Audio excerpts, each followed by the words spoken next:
मानव शरीर के अंदर ही संपूर्ण संसार का वैभव छुपा हुआ है, यह हम सभी को ज्ञात है।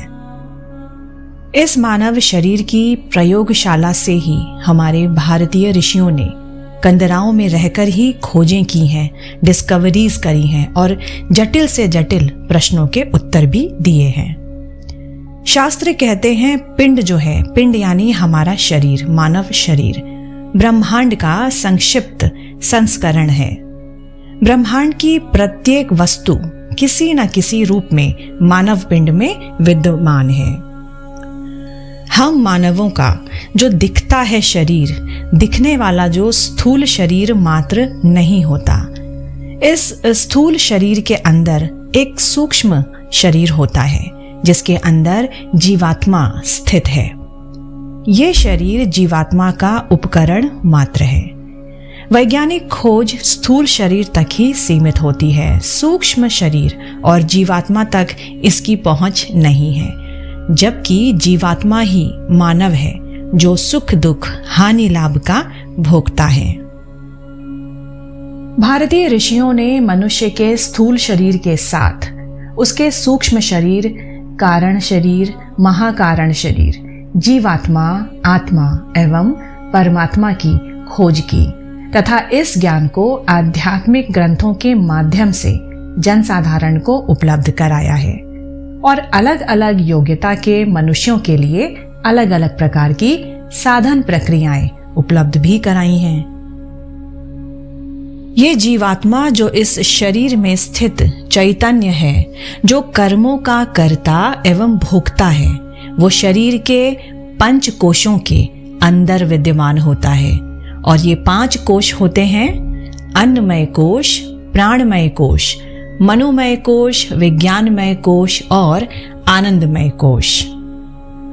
अन्नमय, प्राणमय, मनोमय, विज्ञानमय, आनंदमय, ये 5 कोश हैं। अन्न के रस से बनने वाला, अन्न के रस से बढ़ने वाला और अन्नमय पृथ्वी में ही लय होने वाला अन्नमय कोश है। यही स्थूल शरीर होता है। कर्मेंद्रिय सहित 5 प्रकार के प्राणों का प्राणमय कोश होता है। ज्ञानेंद्रिय सहित मन का मनोमय कोश होता है और ज्ञानेंद्रियों के साथ बुद्धि होने से विज्ञानमय कोश होता है। ये तीनों कोश मिलाकर लिंग शरीर होता है। जिसमें स्वरूप का अज्ञान होता है वो आनंदमय कोश है और यही कारण शरीर है। इस प्रकार 5 ज्ञानेंद्रियां, 5 कर्मेंद्रियां, 5 प्राण, 5 भूत, 4 अंतःकरण, काम, कर्म, अविद्या, इनको पुर्यष्टका कहते हैं। दोस्तों, वास्तविक आनंद पाने के लिए मनुष्य को इन 5 कोशों से परे पहुंचना ही पड़ता है। हमारा शरीर 5 भूतों का बना हुआ है, आकाश, वायु, अग्नि, जल एवं पृथ्वी, जिनमें आकाश मन, बुद्धि, चित्त और अहंकार, इनको अंतरस्थ इंद्रियां कहा जाता है। वायु, ये तत्व 5 प्राण के रूप में शरीर के कार्यरत होते हैं, शरीर में कार्यरत होते हैं।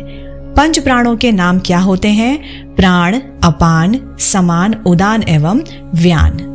अग्नि, अग्नि तत्व ज्ञानेंद्रियां बना कर्ण, त्वचा, नेत्र, जिह्वा यानी हमारी जीभ एवं नासिका।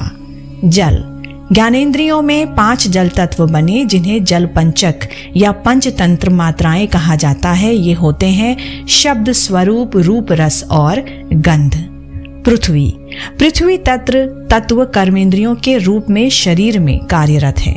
कर्मेंद्रियां हैं हाथ, पैर, मुंह, गुदा एवं जननेंद्रिय। इस प्रकार से मनुष्य शरीर में 5 कर्मेंद्रियां, 5 ज्ञानेंद्रियां, 5 तन्मात्राएं, 5 प्राण और 4 अंतस्थ इंद्रियां हैं। ये 24 तत्व प्रकृति के भाग हैं। मनुष्य शरीर में 25वां तत्व जो होता है वो है आत्मा, जो प्रकृति तत्वों में होने से जीवात्मा कहलाता है और जो जीवन को भोगता है तथा जन्म मरण के बंधन में फंसा होता है। शरीर में 26वां तत्व परमात्मा है। साधना द्वारा जीवात्मा को प्रकृति के 24 तत्वों से छूटकर 26वें की शरण में जाना होता है, तभी उसे जन्म मरण से मुक्ति मिलती है और इसी को मोक्ष कहते हैं।